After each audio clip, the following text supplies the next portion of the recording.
Baik, selamat pagi Bapak Ibu semuanya. Assalamualaikum warahmatullahi wabarakatuh. Alhamdulillah, hari ini kita ketemu lagi di salah satu konten video saya di channel Aktivisio Surabaya. Perkenalkan, nama saya Habib Abdullah. Saya adalah dosen S1 Fisioterapi Universitas Muhammadiyah Surabaya, sekaligus juga sebagai praktisi fisioterapi anak di Surabaya. Pada kesempatan ini saya coba sharing untuk Bapak Ibu semuanya yang terkait dengan kemampuan berbicara pada seorang anak. Ini bisa digunakan pada semua anak-anak dalam fase tumbuh kembang ya, baik dengan permasalahan seperti pada cerebral palsy atau Down syndrome atau autisme, dan juga bisa digunakan untuk anak-anak yang tidak ada permasalahan pada tumbuh kembangnya. Jadi kita perlu tahu komponen-komponennya supaya kita bisa mendeteksi dari awal, apakah anak saya bermasalah, ya, apakah anak saya nanti ada permasalahan dalam komponen berbicara gitu.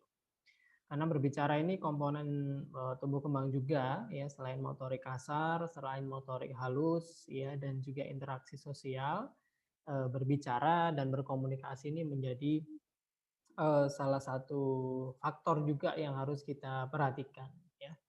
Oke, kita coba masuk ke materi. Perlu diketahui bahwa berbicara ini merupakan suatu skill ya atau suatu kemampuan yang dimiliki oleh seorang anak, dan skill tersebut mendekati puncak dari namanya pyramid of learning ya, atau piramida pembelajaran atau perkembangan otak. Jadi kalau kita lihat di sini, kemampuan berbicara ada di hampir mendekati ke arah puncak ya, dari kemampuan akademik ya, yang ada di paling puncak. Jadi akademik ini merupakan kemampuan paling tinggi dari sistem saraf kita ya. Karena pada anak-anak berarti ini masih dalam proses perkembangan begitu. Nah, bicara, bahasa, komunikasi ini berada pada level mendekati level akademik ya, di bawah dari aktivitas fungsional sehari-hari, kebiasaan atau behavior, dan akhirnya nanti puncaknya adalah ke academic learning ya. Kemudian di paling dasar-dasar pada pyramid of learning ini adalah ya, kalau boleh dikatakan secara ringkas, adalah kemampuan motorik kasar dan juga kemampuan motorik halus yang terkait dengan koordinasi gerakan. Ya, sehingga dari sini kita bisa mengambil satu kesimpulan bahwa ketika ada anak dengan permasalahan bicara, kemampuan anak dalam interaksi dan berbahasa, maka bisa dikatakan anak itu ada permasalahan pada fase-fase di bawahnya. Ya, namanya piramid atau piramida itu kan suatu hal yang terjadi atau disusun ya berdasarkan tingkat ya. Ketika ada masalah di atas, tentu ada permasalahan di bawah gitu ya.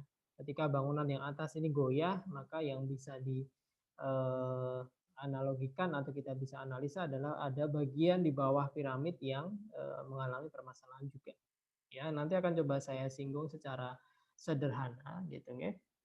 Untuk lebih detailnya nanti jenengan Bapak Ibu bisa konsultasi dengan fisioterapis, dengan okupasi terapis, dengan terapis bicara ya, untuk masalah-masalah yang terkait dengan perkembangan anak. Karena satu dan lain halnya saling berkaitan gitu ya.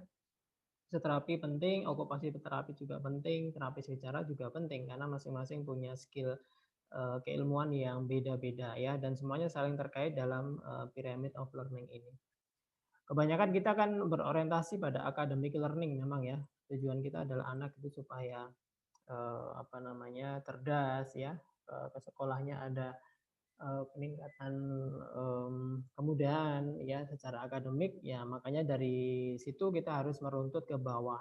Karena akademik itu paling tinggi, sehingga ketika akademik ada masalah bisa jadi ya faktor-faktor di bawah akademik itu juga ada permasalahan ya, sehingga perlu konsultasi dengan ahli, ada dengan fisioterapis, dengan okupasi terapis ya, bisa juga dengan terapis bicara.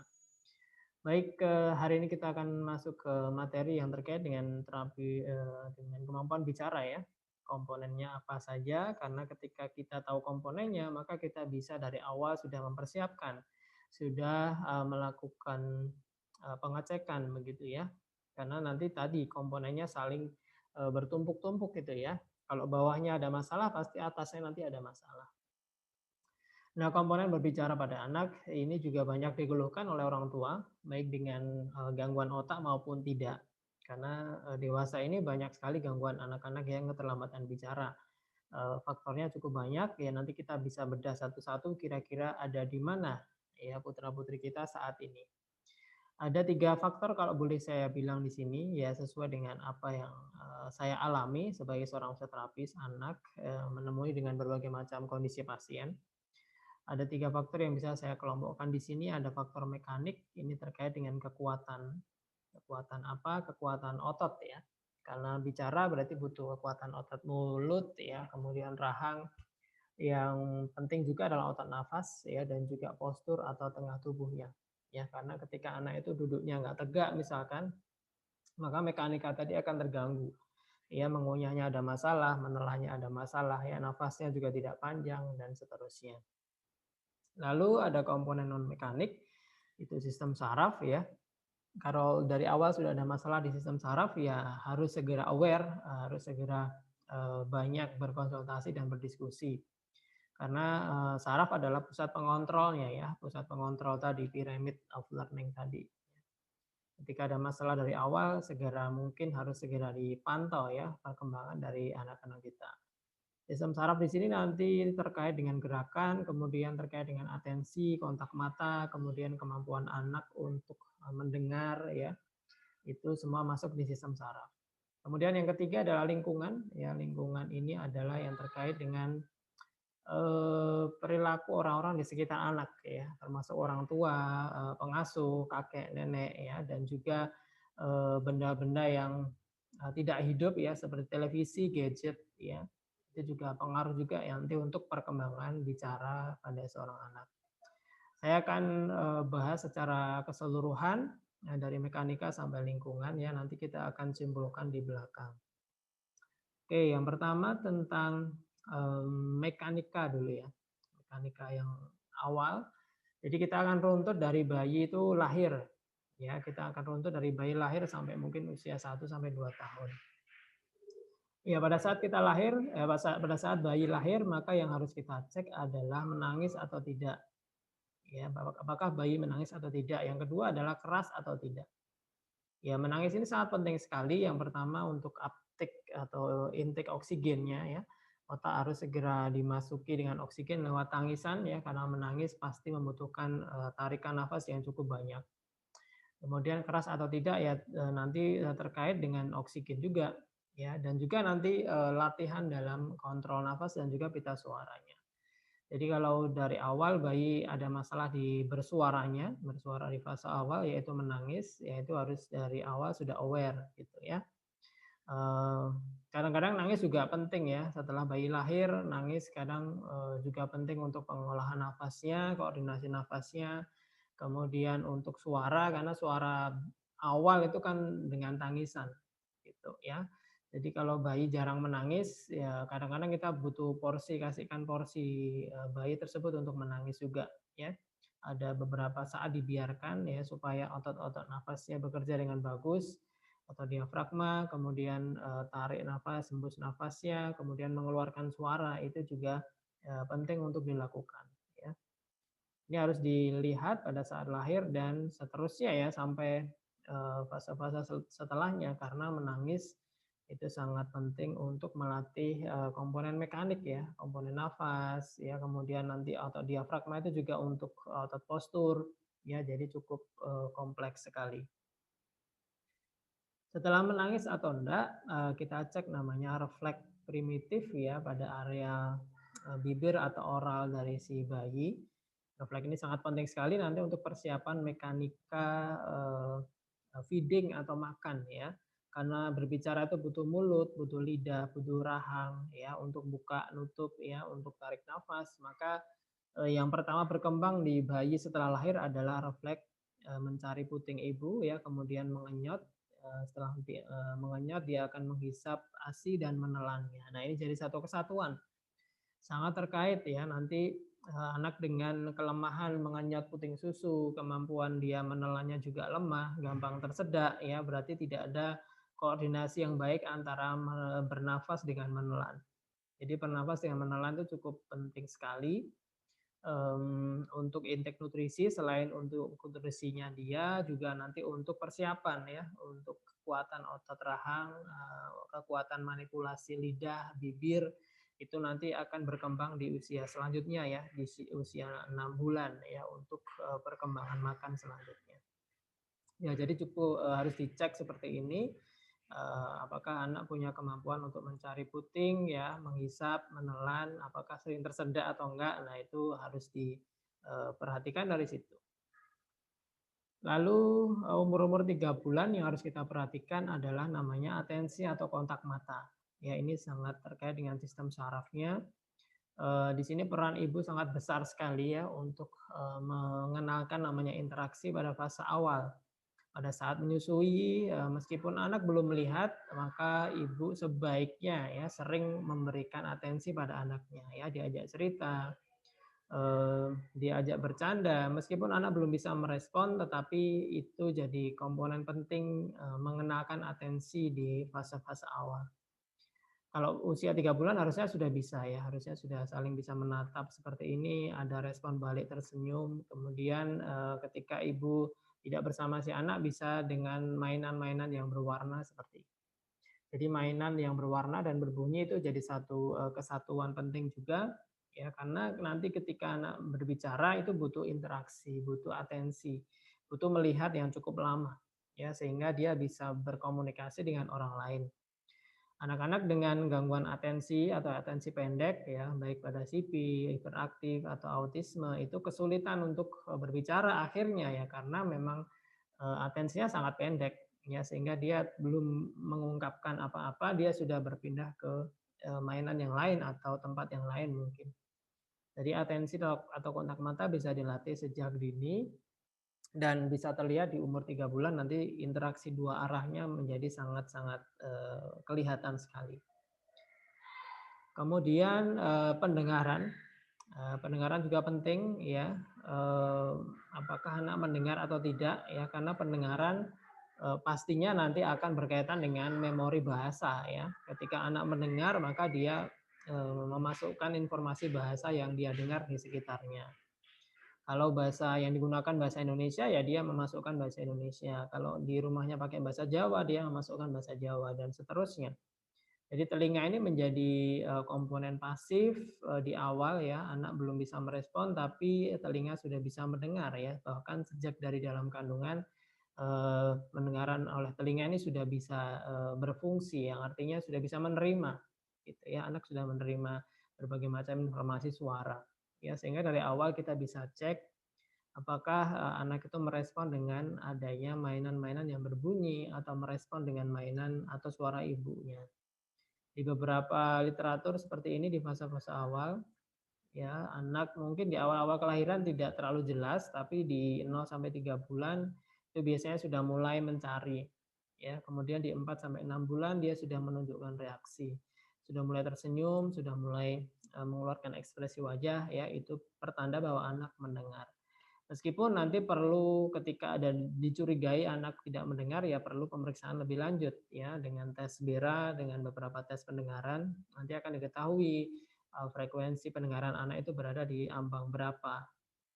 Apakah mendengar sebagian atau tidak mendengar sama sekali. Nah, itu perlu dicek kalau memang ada kecurigaan ke sana.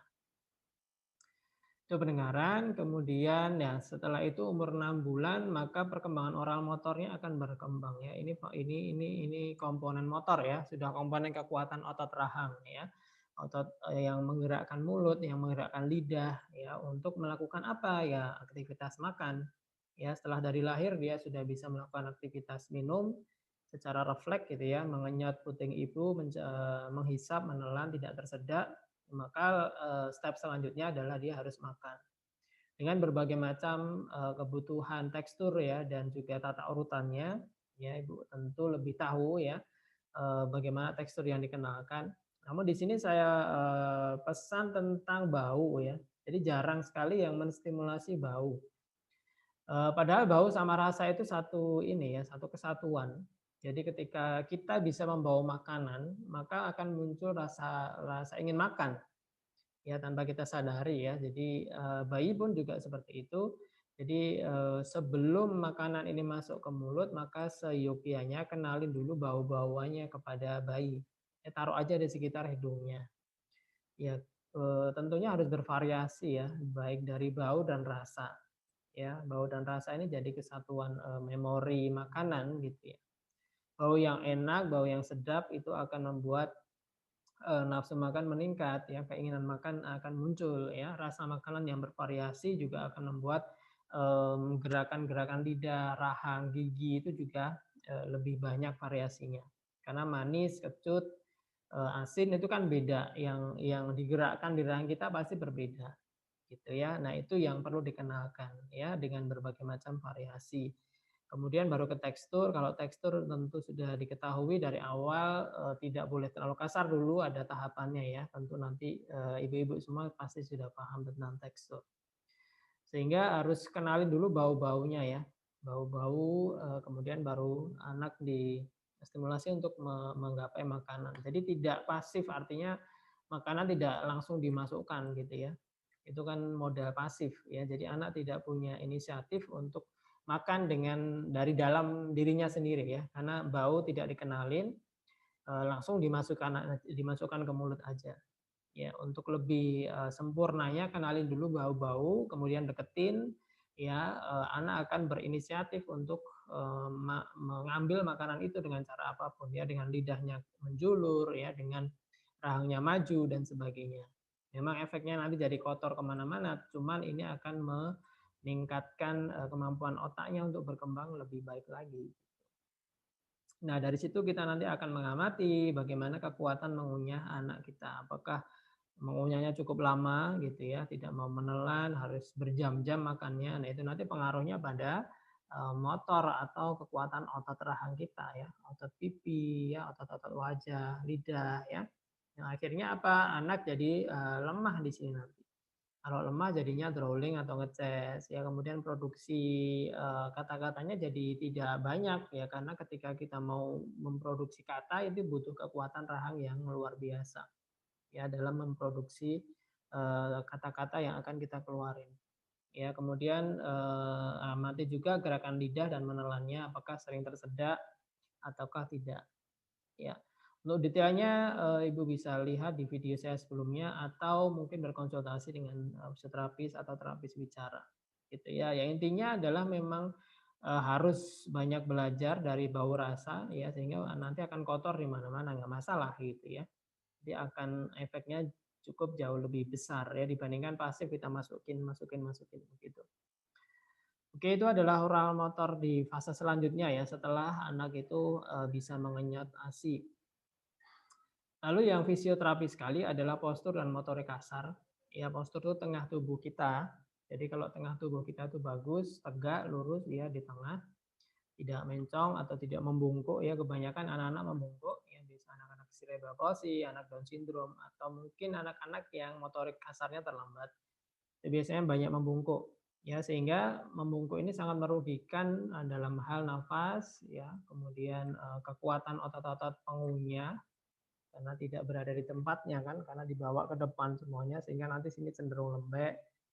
Kemudian koordinasi nafasnya tidak bagus, menelannya tidak bagus juga ya, sehingga makanan yang masuk akan sangat lama ditelan, akan sangat lama dikunyah. Sehingga posturnya jadi problem juga pada anak-anak, misal pada cerebral palsy yang duduknya tidak tegak ya, perutnya lembek, ya nafasnya sangat pendek. Nah, itu yang juga harus jadi konsentrasi juga. Dengan duduk yang tegak, maka nanti otomatis komponen mekanik juga akan berkembang dengan baik, ya termasuk nafas juga. Sehingga ketika anak itu sudah siap untuk masuk ke fase bicara, akan jauh lebih mudah untuk mengeluarkan ekspresi kata-kata, gitu. Kemudian interaksi yang lebih lanjut, kalau tadi di usia 3 bulan hanya kontak mata dengan ibunya, tersenyum ya, kemudian di usia setahun ke atas harusnya interaksinya jauh lebih kompleks ya dengan benda-benda di sekitarnya. anak bisa mengungkapkan berbagai macam ekspresi, ya maka di sini tugas orang tua sangat luar biasa beratnya ya untuk memberikan stimulasi interaksi lebih jauh sehingga ada unsur perintahnya di situ ya, ada unsur manipulasi mainan di situ, ada unsur edukasi sudah ini ke arah kognitif yang nanti akan sangat diperlukan untuk memproduksi suara ya dengan interaksi yang lebih intens dengan komunikasi dua arah yang lebih intens maka suara nanti dan pemahaman bahasa lebih mudah distimulasi. Oke, kemudian lingkungan, ini juga pengaruh dari lahir bayi sudah sangat dipengaruhi lingkungan ya, keluarga di sekitarnya bagaimana, tadi pengetahuannya tentang cara stimulasi makan, cara stimulasi interaksi, ya kemudian perlakuan keluarga terhadap bayi bagaimana, terlalu dimanjakan atau tidak boleh menangis dan sebagainya. Ya, tadi faktor menangis juga penting di situ. Kemudian bahasa yang digunakan ada beberapa anak yang di fase-fase awal harus menggunakan satu bahasa dulu sehingga harus disepakati di rumah itu pakai bahasa apa tuh ya, bahasa Indonesia atau bahasa apa namanya Jawa, mungkin bahasa lain ya, disepakati aja supaya yang masuk di telinga anak itu satu ragam ya. Ya kalau nanti anak sudah bisa lancar bahasa Indonesia bisa dikenalin bahasa yang lain. Jadi dari awal tidak dicampur-campur gitu ya. Kemudian ada TV dan gadget ya, bisa jadi bumerang, bisa juga jadi stimulan yang artinya, pintar-pintarnya kita menggunakan ya. Sebaiknya kalau anak belum bisa bicara di bawah 2 tahun, harus didampingi ya ketika dipaparkan dengan TV atau gadget ya, diceritakan apa yang ada di TV itu, apa yang ada di gadget itu ya. Tidak pasif artinya anak tidak kita tinggal saja, tetapi harus didampingi, diceritakan apa yang ada di dalamnya. Ya, supaya ada interaksi dua arah, bukan satu arah dari televisi atau gadget saja. Ya, dari situ nanti anak interaksinya dapat ya, karena interaksi tadi modal untuk mengeluarkan komunikasi kan. Kalau gadget atau TV kan tidak bisa dua arah, anak tidak bisa merespon kembali, dia hanya mendapatkan input dari satu arah saja. Jadi lingkungan juga sangat berpengaruh. Kemudian gangguan di sistem saraf, ya dari lahir mungkin kita bisa sudah deteksi kalau hamilnya ada masalah, ya bisa dikonsultasikan seperti infeksi virus, ya ibu yang preeklamsi dan berbagai macam komplikasi kehamilan. Lalu pada saat lahir tidak nangis, pada saat Natal itu lahir ya, nah, lahirnya nggak nangis, lahirnya ada masalah, ketubannya pecah duluan dan sebagainya, infeksi, itu juga bisa dideteksi dari awal ya. Kemudian postnatal setelah lahir bagaimana, sehat apa enggak, sering sakit atau enggak, itu juga nanti bisa dikomunikasikan dengan fisioterapis atau dokter tumbuh kembang anak di sekitar Bapak Ibu semuanya. Lalu ini kesimpulannya dari yang saya paparkan tadi, bahwa bicara dan bahasa itu komponen atau fungsional yang sudah lebih tinggi ya, sudah mengarah ke akademik ya, sehingga komponen-komponen di bawahnya harus beres semua, mulai dari tadi postur, mekanika gerakan pada oral, interaksi, atensi, kontak mata, mendengar, itu semua harus ada. Dan semuanya dapat dirangkum dari faktor-faktor mekanika, yaitu kekuatan otot, ya pada rahang, pada oral, pada badannya, tegaknya postur, ya nafasnya bagaimana. Kemudian sistem sarafnya gimana, ada masalah nggak saat dalam kandungan, ada masalah nggak saat lahir atau setelah lahir. Dia mendengar apa enggak gitu ya, kontak matanya bagaimana. Ya, dan terakhir lingkungan, ya lingkungan adalah perilaku orang tua, nenek, kakek di rumahnya atau perawat di rumahnya gitu terhadap anak tersebut ya. Jadi lingkungan juga sangat berpengaruh untuk meningkatkan kemampuan bicara. Ya, jadi ketiganya sangat berikat, sangat terkait ketiganya sehingga harus dipahami juga semuanya ya. Jadi bicara tidak hanya asal bicara, tapi butuh komponen-komponen yang sudah kita sebutkan tadi. Oke, Bapak Ibu begitu ya untuk pertemuan kali ini. Yang intinya bahwa bicara ini perlu dideteksi dari awal ya, tidak menunggu anak umur 2 tahun atau 3 tahun, tapi dari awal kita sudah bisa mengikuti ya. Dari kemampuan visual, kemampuan audio, kemampuan oral, lingkungan, itu semua sudah bisa kita setting ya. Kalau ada masalah atau ada kecurigaan ya bisa langsung datang ke ahlinya, ke dokter anak tumbuh kembang ke fisioterapis anak, ke okupasi terapis, atau ke terapis bicara ya, supaya mendapatkan penanganan yang lebih baik. Terima kasih sudah menyimak Bapak Ibu. Kalau ada kekurangan datanya dari saya, kalau ada kelebihan datanya dari Allah Subhanahu wa taala. Kalau ada pertanyaan silakan ditulis di kolom komentar ya. Silakan di-share kepada rekan-rekan yang lain, Bapak Ibu yang lain jika informasi ini bermanfaat untuk Anda ya. Mudah-mudahan bermanfaat. Kita ketemu lagi di konten video selanjutnya. Terima kasih. Wassalamualaikum warahmatullahi wabarakatuh.